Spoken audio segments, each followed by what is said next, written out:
Bonjour à vous mes chers amis, et bienvenue dans votre chaîne cours d'architecture.dz. Alors aujourd'hui, cette vidéo est pour toutes les personnes qui veulent se renseigner sur le métier d'architecte et sur l'architecture en Algérie, hein. Alors si vous allez passer votre bac ou si vous l'avez déjà passé, si vous l'avez eu ou pas, si vous êtes passionné par ce métier, donc je vous conseille de me suivre car je vais vous donner et je vais vous éclairer sur ce métier tout au long de cette vidéo. Tout d'abord, je dois féliciter les personnes qui ont eu leur bac ou les personnes qui l'ont passé.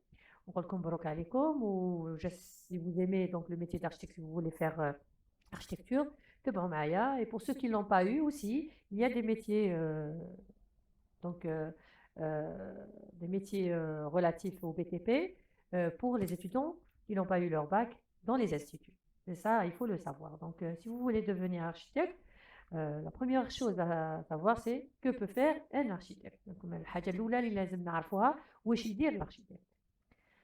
Alors, l'architecte fait des conceptions. Oui, l'architecte peut concevoir, il peut créer, il peut de rien, c'est-à-dire que s'il a un terrain vide, il a un programme, il peut concrétiser une idée donc sur un terrain. Il peut faire une maison, il peut faire un hôpital, il peut créer un espace vert, une aire de jeu. Donc, l'architecte a un super pouvoir de création. Donc, si vous me suivez, donc vous le savez déjà, on peut donc faire euh, plusieurs choses, entre autres la rénovation. C'est quoi une rénovation? C'est l'ancien le mettre au goût du nouveau. Et ceci en utilisant des matériaux, donc des matériaux nouveaux sur du vieux pour avoir donc un nouvel espace. Regardez comme ici sur les photos, regardez l'espace comment il était avant et comment il est devenu après par l'intervention d'un architecte qui a pu donc réaménager et rénover l'espace. La rénovation se fait à l'intérieur et peut se faire à l'extérieur. Regardez la façade avant et après. On peut faire aussi de la restauration. C'est quoi la restauration? La restauration, c'est retoucher un immeuble ou un bâtiment et ceci pour redonner l'aspect exact et l'aspect original avec les mêmes matériaux. Comme vous pouvez voir ici, c'est un exemple qui est concret, c'est l'église Notre-Dame à Paris. Donc, c'est ça une restauration. C'est utiliser les mêmes, restaurer en utilisant les mêmes matériaux. D'accord? On peut aussi faire de la restructuration.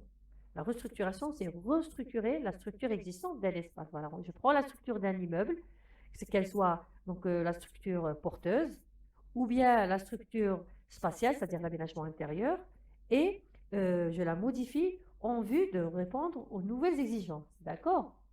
C'est-à-dire que si je veux agrandir, je fais une restructuration.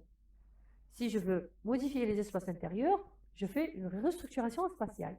Et si je veux consolider, donc je veux surélévation, je consolide la structure porteuse. On peut être aussi urbaniste. C'est quoi l'urbanisme? C'est l'architecture à l'échelle de la ville. L'architecte, donc ou l'urbaniste, il peut faire des projections, il peut faire des programmes, il peut faire des aménagements sur des dizaines d'années. Il peut faire des actions qui touchent donc la ville. Voilà, donc c'est l'architecture des villes. Les urbanistes, c'est des visionnaires aussi. D'accord? Alors, on peut faire aussi de la décoration intérieure. Et la décoration intérieure, c'est très tendance. Même pour ceux qui n'ont pas eu leur bac, ils peuvent faire des décorations intérieures dans les instituts, entre autres l'Institut de Cuba. Donc, la décoration intérieure consiste, donc, qu'est-ce qu'il peut faire un décorateur? Il peut améliorer un espace en le réaménageant donc, par l'utilisation donc, de textures, de couleurs, de peintures, d'ameublement. Et vous pouvez réaménager un hôtel. Il faut connaître aussi les styles et comment les concorder. On peut faire aussi designer. L'architecte peut faire du design, c'est-à-dire qu'il peut faire des formes ergonomiques, que ce soit dans le domaine architectural ou dans le domaine du mobilier ou dans le domaine de la joaillerie. Voilà, le design, c'est un domaine très vaste. On peut faire aussi suivi de chantier, que vous soyez architecte, que vous avez eu votre bac, même pour ceux qui veulent s'inscrire dans les instituts, peuvent faire des suivis de chantier. Donc, mais l'architecte lui-même Son travail consiste en la collaboration avec différents acteurs. L'architecte sur chantier, il doit concrétiser les plans qu'il a dessinés, que ce soit lui qui les a dessinés ou quelqu'un d'autre, mais il doit les concrétiser sur chantier. Et pour cela, il doit travailler en collaboration avec différents acteurs et intervenants du bâtiment, à savoir l'ingénieur en génie civil, le topographe, le maître vérificateur, le chef de chantier, l'artisan maçon, le coffreur, le carreleur, et j'en passe. Et c'est là où l'architecte développe ou fait ressortir son aspect de tolérance et sa sociabilité. D'accord? Vous pouvez aussi être expert auprès des tribunaux. Vous pouvez être mandaté en tant qu'architecte. Donc, vous pouvez être mandaté par un tribunal. Votre travail consistera en, en la réalisation d'expertise, c'est-à-dire voir l'état de viticité d'une maison, voir est-ce que la réglementation urbanistique elle a été donc touchée ou pas. Vous allez voir aussi la délimitation des espaces entre voisins. Voilà, donc c'est très intéressant. Vous pouvez aussi faire promoteur immobilier, donc par vos propres moyens si vous en avez, sinon avec tierces personnes ou avec des banques, c'est-à-dire faire des complexes ou faire des projets immobiliers et les revendre, que ce soit en collectif, individuel ou semi-collectif ou des complexes touristiques, pourquoi pas. Donc, vous pouvez être aussi promoteur. Alors, vous pouvez aussi être enseignant, mais malheureusement pas dans des écoles ou dans des lycées. Mais par contre, vous pouvez enseigner si vous le souhaitez. C'est un métier qui est très noble. On est architecte parce qu'on a eu de bons enseignants, alhamdoulilah. D'accord? Alors, vous allez me poser la question, hein, est-ce que pour être architecte, il faut que je sois artiste? Eh bien, la réponse est non, tout simplement. Si la fibre artistique existe, c'est bien. Mais si vous n'êtes pas artiste, c'est-à-dire que la fibre artistique n'existe pas, c'est pas un problème parce que vous avez des modules de dessin et d'ateliers qui vous assurent un apprentissage des techniques de dessin architectural. D'accord? Ne vous inquiétez pas, ça va venir avec l'usage. Rien n'est acquis. Donc, comme on dit dans le métier, c'est le métier qui rentre. Donc, vous allez tellement vous exercer, vous allez tellement faire des exercices de dessin et des projets que vous allez apprendre à dessiner. Ne vous inquiétez pas. Donc, tous les modules sont faits et tout l'apprentissage se fait de sorte à ce que vous allez apprendre le dessin. Donc, actuellement, on dessine, on utilise l'outil informatique. Donc, les rapidos ne sont plus au goût du jour, malheureusement. Mais bon, qui dit informatique, dit formation en informatique. Donc, moi, je vous incite à faire donc, des formations. Il y a plein de logiciels. Le plus important, c'est l'AutoCAD. Et puis, il y a SketchUp, il y a 3ds Max, il y a le Lumion. Donc, moi, je vous conseille de vous exercer parce que, et de faire des formations. Et c'est très, très important. D'accord? Ça va vous faire gagner du temps et de l'argent. Ne résignez pas sur les formations. Faites de bonnes formations. D'accord? Donc, voilà. Donc là, je vous dis, et j'insiste sur les formations pendant vos vacances. Il y a des tutos, il y a des formations en ligne. Faites des formations, c'est très, très important. Dès que vous avez du temps, utilisez-le. D'accord? Maintenant, on va passer à l'université et école d'architecture en Algérie. Donc, comme on va le voir sur cette carte, donc la wilaya d'Alger, sur la wilaya d'Alger, il y a une école et une université. Donc, au centre, vous avez Alger et Blida. À l'est, vous avez Tizi Ouzou, Béjaïa, Djidjel, Annaba, Guelma, Constantine, Oum El Sétif et Biskra. Du côté ouest, vous avez Moussaranem, Oran et Tlemcen. Donc, ce sont des universités et il y a une seule école d'architecture à Alger. D'accord? Et pour la partie sud, il y a une université à Al-Rouat et une université à Béchar. Sachez que toutes les universités assurent un très très bon cursus. Ils ont pratiquement le même programme.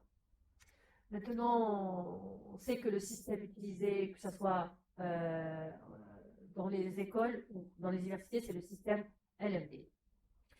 La langue utilisée, c'est le français. Voilà, je sais que là, Vous allez me dire que c'est un petit peu un frein, mais moi je vous dis que il faut apprendre le jargon, c'est-à-dire les termes techniques.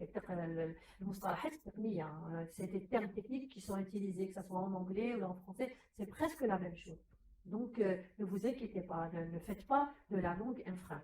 Déjà, il y a des étudiants qui viennent de pays anglophones ou arabophones et qui réussissent leur cursus, donc ce n'est pas un frein.